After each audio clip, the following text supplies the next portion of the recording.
Lucas, capítulo de número 11. Nós vamos ler os primeiros 13 versículos. Certo dia, Jesus estava orando em determinado lugar. Tendo terminado, um dos seus discípulos lhe disse: Senhor, ensina-nos a orar, como João ensinou aos seus discípulos.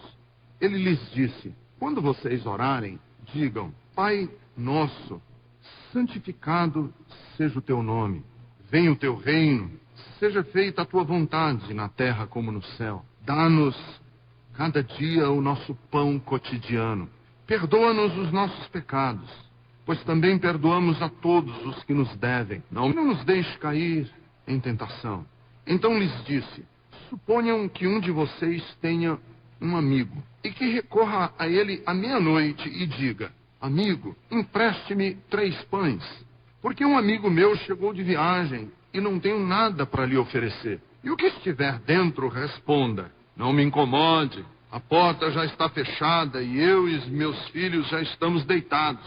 Não posso me levantar e lhe dar o que me pede. Eu lhes digo: embora ele não se levante para dar-lhe o pão por ser seu amigo, por causa da importunação, se levantará e lhe dará tudo o que precisar.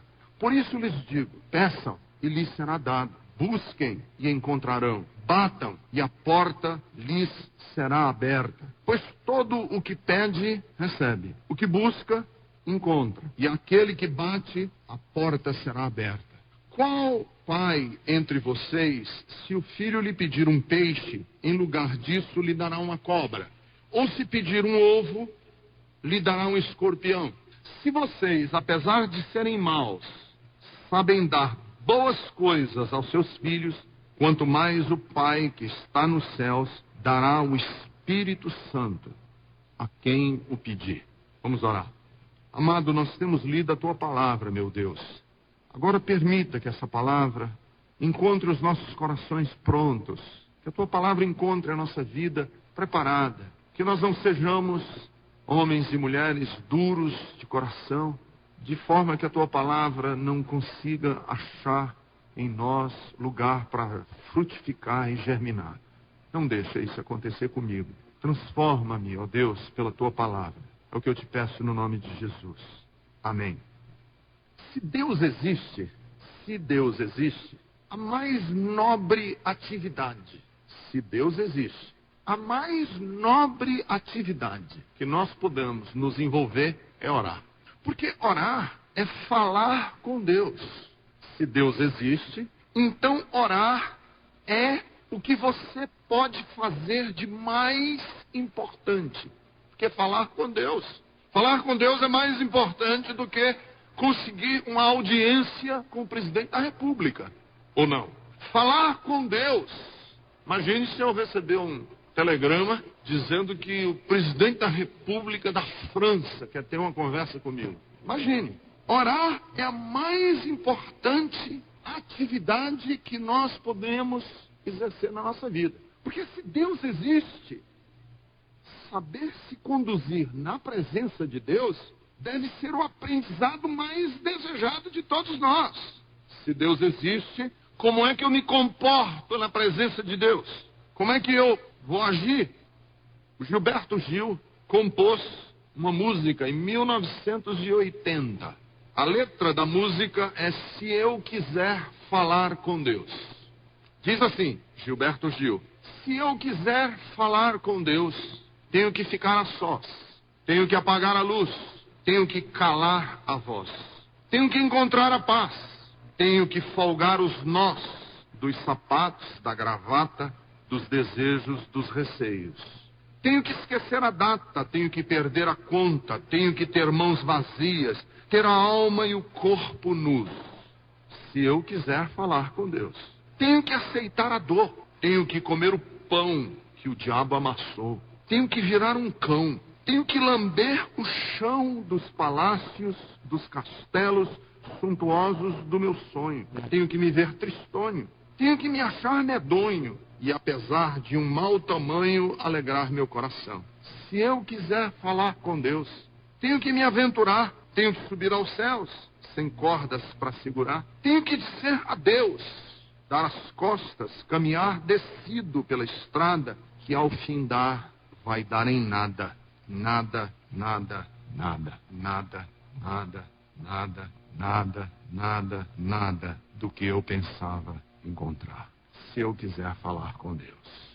Um dia Jesus estava orando, um dia Jesus estava de joelhos, talvez, sentado, talvez, numa pedra, contemplando o horizonte em oração. Nós não sabemos os detalhes, ele estava orando. Quando ele terminou de orar, um dos discípulos aproximou-se de Jesus e disse: eu quero aprender a falar com Deus. Eu quero aprender a falar com Deus. Ensina-me a orar. Ensina a gente a orar. Porque João ensinava os discípulos dele. Gilberto Gil quer ensinar a gente a orar. Tem um monte de gente que ensina a orar. E Jesus ensina-nos a orar. E mais do que querer ouvir o Gilberto Gil me ensinar como é que eu devo orar, eu quero que Jesus me ensine. É muito mais importante que Jesus me diga como é que a gente deve, como é que eu devo orar, eu quero que Jesus me ensine. É muito mais importante que Jesus me diga como é que a gente deve orar do que o Gilberto Gil. Concordam comigo? Jesus disse: pois então, se você quer falar com Deus, se eu quiser falar com Deus, Jesus disse: faça o seguinte. E ele nos ensina, e aqui nós temos a oração chamada oração do Pai Nosso, encapsulada, resumida, pequena, curta, sintética. E depois que ele ensina a gente a oração do Pai Nosso, que ela está mais bem elaborada em Mateus do que em Lucas, Jesus diz assim: suponham que vocês, vamos imaginar uma história, vamos imaginar uma situação hipotética. A situação é a seguinte: você tem um amigo e você precisa dele à meia-noite. Imagine essa história. Você tem um amigo e você precisa desse amigo à meia-noite. Você vai à casa dele e diz: amigo, eu preciso de 3 pães, porque eu acabo de receber um convidado da minha casa e eu não tenho nada para oferecer a ele. Você está batendo na porta do amigo e dizendo: me ajuda, eu preciso de 3 pães. Isso é uma situação que se repete e pode se repetir na nossa vida em qualquer uma circunstância. Eu estou meia-noite precisando de uma xícara de farinha de trigo, ou estou precisando de uma xícara de café, porque eu tenho um amigo na minha casa que acabei de receber. O que estiver dentro, você bateu na porta do amigo, a porta já está fechada, ele diz: não me incomode, não posso me levantar. Quem de nós já não fez isso? O telefone toca 11 da noite, 15 para meia-noite, você já escovou os dentes, já está deitado. O telefone toca, aí você diz assim: não vou atender não. Isso não é hora de ninguém telefonar para casa de ninguém. Qualquer um de nós já fez isso pelo menos uma vez. Isso não é hora de alguém telefonar pedindo alguma coisa. Ou então você já fez o oposto, você ligou e o amigo atendeu do lado de lá, você disse: rapaz, me perdoe, eu sei que isso não é hora de ligar, mas eu estou precisando de você. Aí ele disse: eu não posso me levantar. Mas mesmo que ele, com toda a indisposição, não queira ajudar um amigo, só pela importunação, só porque ele foi importuno, você se levanta e já estragou meu sono, eu vou ajudar. Aí Jesus disse o seguinte: se esse amigo ajuda só pelo importúnio, imagine se não fosse importúnio, se fosse numa hora própria. Imagine se você batesse na porta de um amigo numa hora que você não estivesse estragando o dia dele. Ele não faria de bom grado? Pois com Deus nunca é importúneo, nunca é hora importuna. Pode bater. Essa é a aplicação que Jesus quer dar. Entrar na presença de Deus nunca é uma chateação. Peçam, ele será dado. Na casa do amigo pode ser importúneo, mas na casa do Pai não é. Batam, busquem e encontrarão. Batam e a porta será aberta. Porque qualquer um que pedir, recebe. O que buscar, encontra. Aquele que bate, a porta será aberta. Porque a nossa relação com Deus não é a relação do amigo na porta. A nossa relação com Deus é a relação do filho na casa do pai. Né? Que ao finalzinho ele diz assim: qual o pai? Se quando chegar na casa de Deus, meu filho chegando na minha casa 11h30, nunca é importúneo. Pode ser um amigo, mas meu filho não. Minha filha não. Se minha filha chegar na minha casa 11h30 dizendo: pai, eu preciso de ti, irmãos, eu salto da cama e não tem. Se minha filha disser: pai, eu estou aqui batendo na sua porta a essa hora, não tem na minha casa hora importuna para os meus filhos. Não tem. Não tem. Jesus disse: se nós, humanos, qual entre vocês, se o filho lhe pedir um peixe, em lugar disso lhe dará uma cobra? Você agiria assim com seu filho? Ou se pedir um ovo, lhe dará um escorpião? Se vocês, apesar de serem maus, sabem dar boas coisas aos seus filhos, quanto mais Pai que está nos céus dará o Espírito Santo àqueles que lhe pedirem. Se eu quiser falar com Deus, o que eu tenho que aprender? Deixa eu seguir mais ou menos aqui o que Jesus nos ensina. Porque, afinal de contas, eu prefiro aprender com Jesus a aprender com Gilberto Gil. Primeiro, Jesus nos ensina que orar não é seguir um roteiro, mas é compreender algumas verdades. Quando a gente ora, você não segue uma reza, você aprende algumas coisas a respeito de Deus. Ora bem não é quem ora mais decorado. Ora bem quem, ao proferir palavras, entende algumas coisas. Entenderam? Porque ele vai nos ensinar a oração que nós conhecemos como oração do Pai Nosso. E como é que ele começa e o que é que ele quer nos ensinar com essa oração? Não é que você diz, quando vou orar eu vou repetir essa oração todas as vezes que dá certo. Não é isso. Quando eu orar, eu vou aprender que na minha oração, se eu quiser falar com Deus, eu tenho que entender algumas coisas. Primeiro, que Deus é Pai. Mas Deus é Pai não exclusivo meu. Ele é Pai nosso. Não é meu Pai, porque eu sou o grande Ricardo Gondim e Ele é o meu Deus. Não, Ele é nosso. Em outras palavras, eu tenho o privilégio de entrar na presença de Deus como filho. Mas esse privilégio não é exclusivo meu. Ele é nosso. Isso é muito lindo, porque isso nos mostra que outros vão estar lá e outros têm acesso. Porque vez por outra eu ouço as pessoas dizendo assim, quem sou eu? Pastor, fala aí com Deus, porque o Senhor, Ele ouve melhor. Não, Ele ouve os seus filhos tão bem quanto qualquer um. Pai nosso. Você é filho, querido. Você é filha, querida. E salvação é compreender que somos filhos. É aceitar que somos filhos. Eu, ano passado, tive o privilégio de ir pregar o Evangelho, falar em Angola. Estive lá em Angola. E foi muito interessante que, enquanto nós estávamos lá em Angola, eu recebi o convite, que era o aniversário do presidente da República de Angola. E aí, coloquei o meu melhor paletó. Falei, cara, que privilégio, vou para um aniversário. Primeira vez na minha vida que eu vou para um aniversário de um presidente da República. Fiz o maior alarde com os meus amigos que estavam lá, outros que foram para cá. Fomos convidados para o aniversário do presidente da República, cara. Nós não somos fáceis. Saí do Ceará e estou no aniversário de um presidente da República. Só que quando eu cheguei lá, o aniversário do presidente era num estádio com 5.000 pessoas. E eu fiquei trepado numa arquibancada e o presidente lá longe, assim. E quando chegou a hora dos cumprimentos, era uma fila quilométrica, que a gente tinha que esperar mais de 50 minutos para dar um aperto de mão rapidinho e passar em frente. Eu digo, agora eu também não vou mais. Essa é a ideia que Jesus quer dar. Você entra na presença de Deus e diz, que coisa maravilhosa. Eu estou na presença de Deus. Que privilégio. Aí quando você olha ao redor, tem uma multidão de gente ao seu redor dizendo que privilégio. Ele não é exclusivo, é nosso. Isso baixa dentro da gente qualquer vaidade. E mais, tira da gente a intolerância com o outro. Pai nosso, é nosso Pai. Segundo, eu não posso jamais confundir, se eu quero falar com Deus, familiaridade com vulgaridade. Você quer falar com Deus?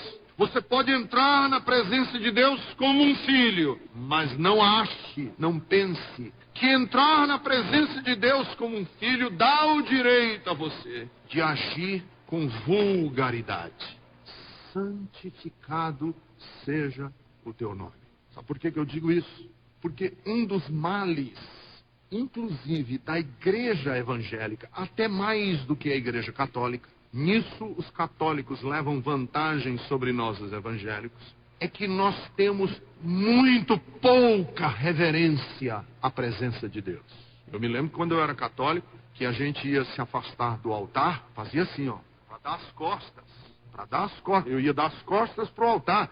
E para dar as costas ao altar tinha que se ajoelhar primeiro. Eu vejo aqui na igreja evangélica, nós estamos na presença de Deus orando e o sujeito está cutucando o outro. Está namorando, passando torpedo, se levanta, volta, dá um formigão e se levanta e brinca. É verdade, a presença de Deus. Eu sou íntimo como um filho. Deixa eu só dar um exemplo para vocês, que me toca muito de perto. Meu pai era um homem muito... Ele gostava de brincar, ele gostava de soltar piadas, ele gostava de fazer gracejos. Eu nunca tive coragem de falar um palavrão na frente do meu pai. Nunca. Nunca fiz um gesto obsceno com o meu pai. Nunca. Nunca fiz um gesto obsceno com meu pai. Eu já adulto, pai dos meus filhos, o chamei a vida inteira de Senhor. Papai, o Senhor. Papai, o Senhor. Porque era meu pai e eu tinha pelo meu pai um respeito de filho. A Bíblia diz que quando nós entramos na presença de Deus, lembre-se que Deus é santo. Não trate as coisas de Deus com vulgaridade. Cuidado para não usar o nome de Deus em vão. Você não está na presença de um qualquer. Deus santo. Diante desse Deus, quando Abraão o viu, caiu de joelhos. Quando Moisés o viu, caiu de joelhos. E quando Manoá, que era pai de Sansão, teve uma visitação de Deus na vida dele, ele foi à mulher dele e disse: mulher, eu vou morrer. A mulher disse: por quê, mano? Você não está bem de saúde? Ele disse: eu vi Deus hoje. Vocês sabiam que os sacerdotes judeus só podiam entrar na presença de Deus no lugar santo, santíssimo, uma vez por ano? E eles ainda tinham uma coisa, um hábito, que quando eles entravam no lugar santíssimo, eles se amarravam com cordas.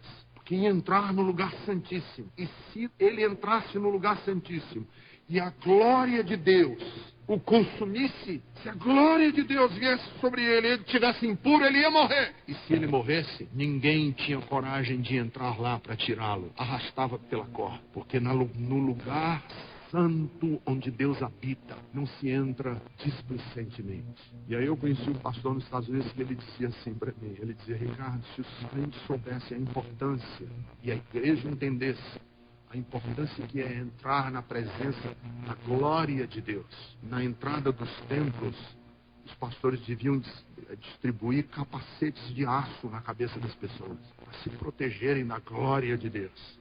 É Pai, mas é santo ao seu nome. Terceiro, se eu quiser falar com Deus, a maior antecipação que eu tenho que ter no meu coração e de todos os humanos é que a sua vontade seja cumprida na minha vida. Se eu entrar na presença de Deus, a minha motivação maior tem que ser essa: seja feita a tua vontade. Por quê? Porque a única diferença entre o céu e a terra é que lá a vontade de Deus é perfeitamente cumprida e aqui não é. No dia em que a vontade de Deus for perfeitamente cumprida, aqui vira um céu. E se você quiser uma definição de céu ou inferno, ei-la. Inferno é qualquer lugar onde a vontade de Deus não é cumprida. A sua casa, o Palácio de Buckingham, a Casa Branca, o Palácio do Planalto, a Bethesda, qualquer lugar, não importa. Qualquer lugar onde a vontade de Deus não é cumprida e feita, ali é um inferno. E os graus de infernização do lugar são os graus em que a vontade de Deus é mais ou menos cumprida. Num lugar onde a vontade de Deus é absolutamente descumprida, ali é o inferno. Com I maiúsculo, que a Bíblia fala. Um lugar onde a vontade de Deus é perfeitamente cumprida, ali é um céu. Céu com C maiúsculo. Qual é o meu desejo? Senhor, eu quero a tua vontade na minha vida. Mas quando eu digo que a tua vontade na minha vida, não é a tua vontade no sentido se eu vou me casar com a Maria ou com a Chiquinha. Se eu devo morar em Higienópolis ou se eu devo morar em Capão Redondo. Não. A vontade de Deus é os teus valores, os teus princípios, as tuas verdades. Eu quero a tua luz na minha vida, onde eu estiver. Venha o teu reino, seja feita a tua vontade, aqui na terra, como ela é cumprida lá no céu. Eu quero assim, tu cumpras na minha vida a tua vontade. Se eu quiser falar com Deus, eu tenho que ter essa atitude no meu coração. O que mais que eu preciso ter no meu coração se eu quiser falar com Deus? Eu preciso reconhecer que eu não consigo viver sem ser alimentado em meu coração por valores eternos. Se eu quiser falar com Deus, eu preciso reconhecer que eu não conseguirei viver sem valores eternos. Porque Jesus diz assim: dá-nos cada dia o nosso pão cotidiano. Tem muita gente que eu conheço, inclusive eu próprio, que eu não preciso necessariamente fazer mais essa oração. Eu tenho uma estabilidade de vida boa, o meu pão de hoje está garantido. Meu avô, às vezes, ele terminava de almoçar, ele olhava para mim e dizia assim: Ricardo, disso eu não morro mais hoje. Fome, disso eu não morro mais hoje, batia assim na barriga. Você não precisa hoje orar. Sua despensa tem comida para hoje, para amanhã e para depois, ou não? Você não precisa hoje orar: Senhor, dá-nos o pão de hoje. A não ser que o pão que Jesus está se referindo aqui não seja pão de despensa, da padaria, do português.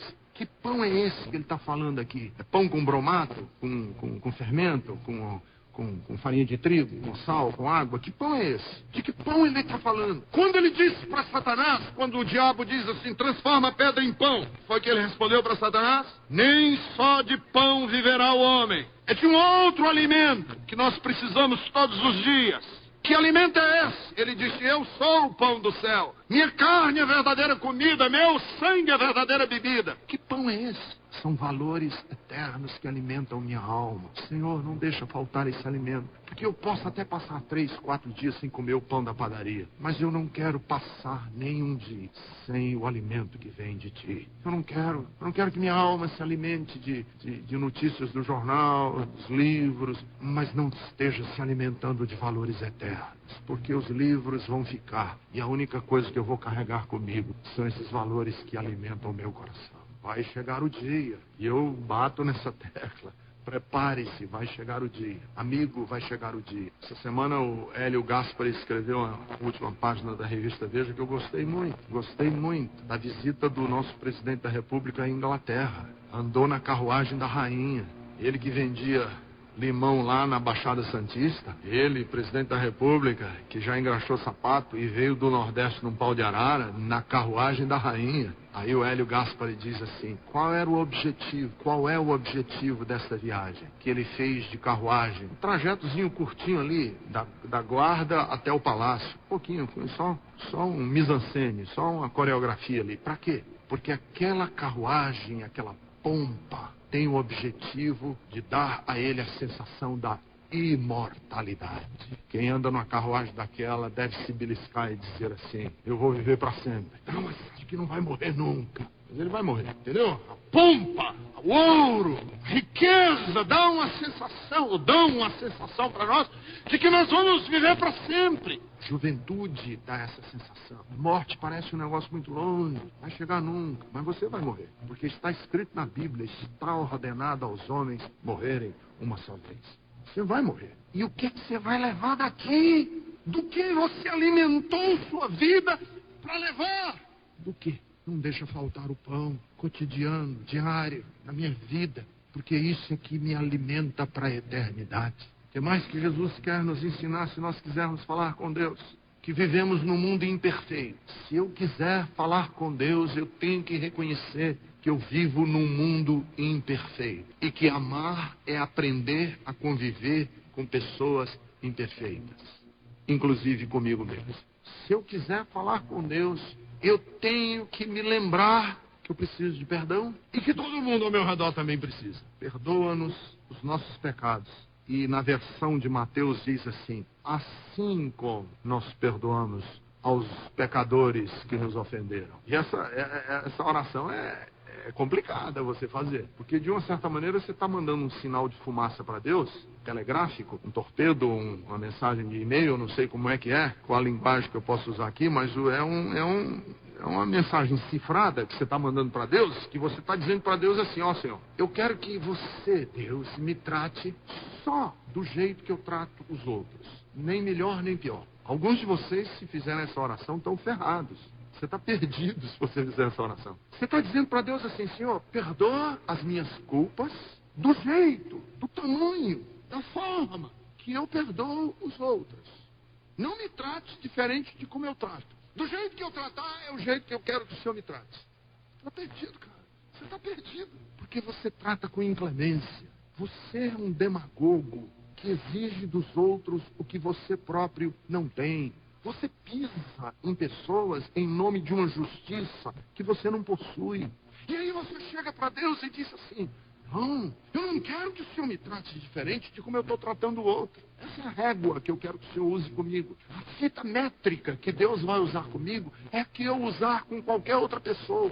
Se eu quiser falar com Deus, eu tenho que ir na presença de Deus com essa sensação de que eu vivo num mundo de pessoas perfeitas, inclusive eu mesmo, e que o grande desafio nosso é amar os imperfeitos e tolerar os imperfeitos, porque Deus nos tolera na nossa imperfeição. Se eu quiser falar com Deus, eu preciso reconhecer que eu não posso dar um passo sequer sem Ele, divina, porque a maldade que me rodeia e que está dentro de mim é muitas vezes maior do que eu. Viver não é uma tarefa tão simples que o homem conseguiria sem Deus. Não nos deixe cair em tentação. Evita a maldade. Evita que o mal me tome. Livra-me do mal. Porque a maldade tem caras diferentes. O mal, ele se transforma de uma forma tão diferente que nós não temos capacidade suficiente em nós mesmos de debelar a maldade. Nem a nossa e nem a que nos rodeia. Eu preciso de Deus. Que é a mensagem do Evangelho. A mensagem do Evangelho é a mensagem que abre os meus olhos para o mal que está dentro de mim, para a maldade que me rodeia, para que eu não seja consumido e destruído por ela.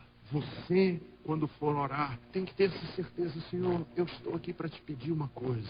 Livra-me de mim mesmo, do meu mal, que o maior inimigo que eu tenho sou eu mesmo, e do mal que me rodeia, que vem do diabo, das outras pessoas, que todo mundo tem maldade no coração. E que eu não conseguiria viver, se Deus não estivesse constantemente me ajudando a discernir o mal, a reconhecer a maldade, quando ele camaleonicamente se transforma, toma cor que eu não sei, quando o mal cria caras que são muitas vezes parecidas com caras bonitas, quando a maldade parece ser boa, quando eu estou achando que estou fazendo o bem e na verdade eu estou provocando a maldade, essas nuances, essas sutilezas da maldade, só Deus para me ajudar. Essa é a mensagem do Evangelho. Você precisa de Deus. Se eu quiser falar com Deus, eu tenho que reconhecer, quer dizer, não seguir esse roteiro, mas reconhecer essas dimensões. Mas aqueles que querem falar com Deus, saibam de uma coisa: você não vai encontrar um amigo relutante. Você não vai encontrar um Deus relutante. Você nunca será importuno. Deus não nos tem como importuno. Deus não acha você importuno. Eu também ouço muito isso às vezes. As pessoas dizem: pastor, eu não quero aborrecer Deus com mais uma coisa. Deus tem tanta coisa para resolver já. Já ouviram esse tipo de coisa? Eu já. Eu não quero, é tão pequena a minha necessidade. Deus já tem tanto problema. Nós não somos importunos. Cada pessoa que bater na porta de Deus é bem-vindo. Pode ser que um amigo considere outro amigo importuno, mas Deus não nos considera. Pode ser que Deus ache que a minha oração é fria ou mecânica ou indiferente. E a Bíblia diz que Deus não ouve quando nós somos arrogantes, prepotentes, orgulhosos. Deus não ouve. A Bíblia diz que Deus rejeita o soberbo, mas o humilde, Ele sempre dá graça. E o Salmo 32 diz que Ele não rejeita aquele que tem um coração contrito e quebrantado. Nunca, nunca. Deus nunca deu as costas àquele que se aproximou dele com o coração. Pode ter uma carga de pecado, uma jamanta de pecado. Não importa. Se você se aproximou de Deus com o coração contrito e quebrantado, a porta estará sempre aberta. Você será sempre bem-vindo. Não importa, mulher, que você tenha coisas horríveis no segredo dos armários da sua vida. Não importa. Não importa que você, homem, tenha pensamentos perniciosos. Se passaram coisas pela minha cabeça, pastor, que eu tenho até vergonha de falar. Não importa. Se você se aproximar de Deus com o coração contrito e quebrantado, Ele vai receber você. Não existe importúnio com Deus. E terceiro, quando nós oramos, o fim último de Deus é a presença dele em nós, pelo Espírito Santo. Eu já vi esse versículo da Bíblia ser tão mal usado. Peçam e lhe será dado. Já vi pastor pregar no púlpito da igreja. E quando diz assim, peçam lhe será dado, busque e vão encontrar, batem a porta lhe abrirá. Em relação ao emprego, em relação a casamento, em relação, batei e abri-se-vos-á, buscai e achareis, e você vai encontrar a solução do seu problema, aquela causa jurídica, peça e vai encontrar. É isso que Jesus estava falando? Do que ele estava falando? Quando você pedir, você acha. Você bater, você encontra. É carro novo? É a solução daquele problema? É o desemprego? Do que ele estava falando? Quando ele diz... E eu quero advertir vocês, todas as vezes que vocês estiverem num culto e um pastor usar esse versículo, ou evangelista ou crente usar esse versículo e disser assim, não, porque está escrito na Bíblia, peçam e lhes será dado, busquem e vocês vão encontrar, batam e a porta se lhes abrirá. Aí você diz assim, o pastor Ricardo me ensinou diferente. Não é que ele me ensinou diferente, me fez ver na Bíblia que Jesus estava falando de outra coisa. Tem nada a ver com ganhar carro, arranjar casamento, resolver problema conjugal. Do que Jesus estava falando? É só continuar lendo. Qual pai entre vocês, se o filho lhe pedir um peixe, em lugar disso lhe dará uma cobra? Se lhe pedir um ovo, lhe dará um escorpião? Se vocês, apesar de serem maus, sabem dar boas coisas aos seus filhos, quanto mais o Pai que está nos céus dará o quê? Do que ele estava falando? Era de carro novo, de solução de problemas conjugais? O que ele estava falando? Do Espírito Santo. Estava falando do Espírito Santo. E o que é que Jesus quer falar quando ele diz do Espírito Santo? Ele disse, eu vou embora. Jesus chamou os discípulos e disse, eu vou embora, mas eu não vou deixar vocês órfãos. Eu vou mandar o Espírito Consolador, o Paráclito. Eu vou mandar a companhia de Deus em vocês, que não vai habitar mais em templos feitos por mãos humanas, vai habitar no coração de vocês. Sabe o que Jesus está querendo dizer aqui? Orar é pedir a presença de Deus na nossa vida, através do seu Espírito Santo, para que em qualquer circunstância que eu viver a minha vida, eu saiba que eu não estou sozinho. O Espírito Santo de Deus habita em mim. Pensam isso, que Deus quer dar isso para vocês. Não é que Deus está querendo dar prestação da minha casa que está atrasada, Deus vai me dar. Bata, que Deus vai lhe dar prestação do carro que você está para pagar. O IPVA que você não conseguiu pagar esse ano. Bata, que vai lhe abrir essa porta. Não tem nada coisa a ver com a outra. É Deus dizendo, onde você caminhar, por qualquer corredor da vida que você passar, peça para você nunca passar sozinho. Porque se um pai não nega ao filho que pede uma coisa, eu não negaria nunca a minha presença aos meus filhos. Através do Espírito Santo. Quer? Ou você quer a prestação do carro paga? Eu quero a tua presença, Senhor. O que você quer? Eu quero a tua presença. Bata, peça, busque a presença de Deus conosco. Porque a presença de Deus conosco nos dá uma paz que o mundo não consegue dar. Tira o medo, porque a Bíblia diz que o perfeito amor joga fora todo medo. A presença de Deus tira de nós a culpa. Tira de nós todo tipo de acusação do diabo. A presença de Deus nos dá força para olharmos para a vida, não com timidez. Porque a presença de Deus nos ensina que nós não somos bastardos, filhos esquecidos pelo caminho da vida. O que você quer? Eu quero falar com Deus. Mas quando você falar com Deus, saiba que o maior galardão